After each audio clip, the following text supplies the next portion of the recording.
রব্বুল আলামিন ওই ব্যক্তির জন্য 70,000 ফেরেশতা নিয়োগ দিবেন যারা সারাদিন ওই লোকের জন্য মাগফিরাতের দোয়া করবে। শুধু এখানেই শেষ নয়, বিশ্বনবী ফরমান ওয়া ইন মাতা ফি যালিকাল ইয়াউমি মাতা শাহীদান, ওই দিন যদি ওই ব্যক্তিটা ইন্তেকাল করে সে শহীদ হয়ে কিয়ামতের দিন আল্লাহর সামনে দাঁড়াবে। সকালবেলা যদি পড়েন 3 বার আউযু বিল্লাহি সামিল আলিম মিনাশ শাইতানির রাজিম 3 বার পড়ে সূরা হাশরের শেষ 3 আয়াত যদি তেলাওয়াত করেন, তাহলে আপনার জন্য আল্লাহ তাআলা 70,000 ফেরেশতা নিয়োগ করবে। সারাদিন তারা আপনার জন্য মাগফিরাতের দোয়া করবে।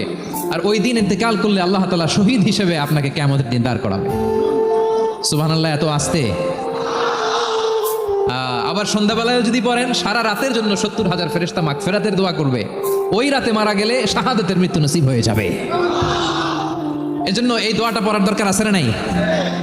আযকারুস সাবাহি ওয়াল মাসা।